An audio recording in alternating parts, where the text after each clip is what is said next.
following is an EWTN special presentation. What an event, the 5th year. I am so sincerely privileged, honored, and proud to play a small part in this incredibly great thing called the Napa Institute. I'm here to talk about a miracle at this very institute last year. There are 3 words that can change a person's life. I love you, I forgive you, you have cancer. And my favorite 3 words for us today are miracles are real, and I am cancer-free.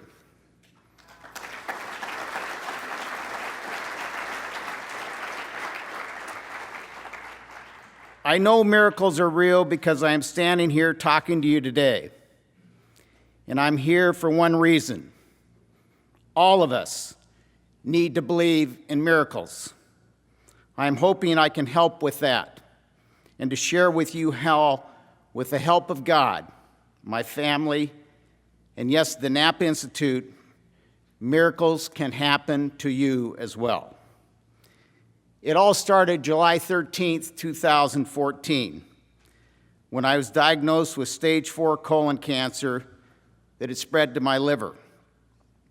I didn't know what stage 4 meant. I could only refer to the Tour de France. I knew it meant close to the end, the finish line. Not good, not encouraging, and certainly not life-enhancing. A mortal message of impending death. I met with my doctors in Seattle, sought a second opinion here in San Francisco during the Napa conference last year. And I came back here after that second opinion, vowing to beat this over extraordinary odds. And there was a shroud that was brought up from Mexico, from Our Lady Guadalupe. Everyone who had an infirmity was invited to have this shroud placed over them. I didn't disclose why I wanted that to happen to me, but I was the first one to have that shroud placed over me. I went back to Seattle, went through chemotherapy, and at the discretion of my physician, he picked December 12th to have my operation. December 12th is the feast day of Our Lady of Guadalupe. I told Dr. Helton, I said, we're going to have a very good day today. And he said, why? And I said, because it's the feast of Our Lady of Guadalupe. And I told him the story. And he had me come back and tell it to the rest of his surgeons. And I was back there last month telling this same story. And we raised about $2 million for cancer care that night. So what is this all about? My last chemo treatment was May 8th. There's no evidence of disease, no cancer. My doctor said there is no medical explanation as to why I am cancer-free, and no other medical explanation as to why I'm here today.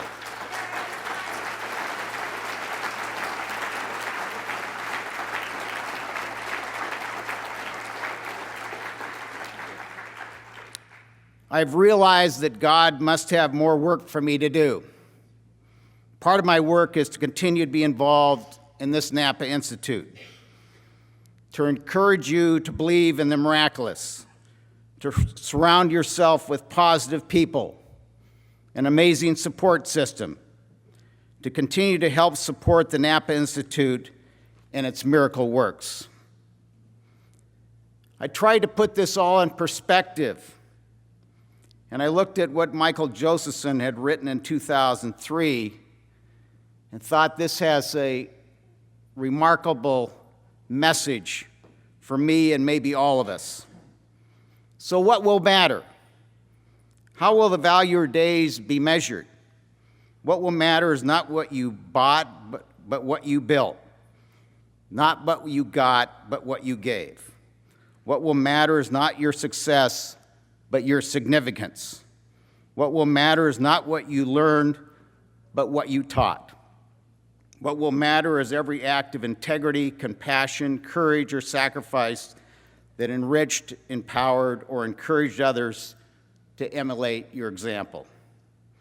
What will matter is not your competence, but your character. What will matter is not how many people you knew, but how many will feel a lasting loss when you're gone. What will matter is not your memories, but the memories that live in those who loved you. What will matter is how long you will be remembered, by whom, and for what. Living a life that matters doesn't happen by accident. It's not a matter of circumstance, but of choice. Choose to live a life that matters. These days, my sense of inspiration is less exalted, more measured.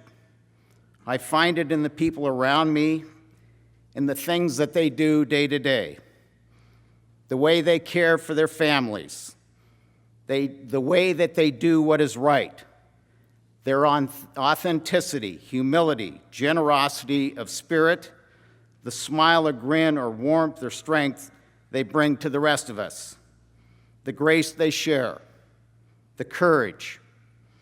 Everyday life is not a fireworks show of extraordinary shining moments, but is mostly a web of ordinary people whose quiet example helps us get along, make it through, overcome, maybe find the high road. And it's each of us, too, being looked to by others, wanting to be lifted, not let down. You are those people, and I applaud and honor you for all that you do. Yes, miracles are real. I'm a living testimony to the power of miracles. Thank you for helping the Napa Institute continue to make those miracles come true. We need to all get out of our comfort zone to promote our God-given faith. I applaud all of you and wish you love and joy and a miracle well done. Open your hearts and minds to the fact that miracles are possible because of you, and that miracles can continue to happen because of you. Keep making miracles, and may God bless you.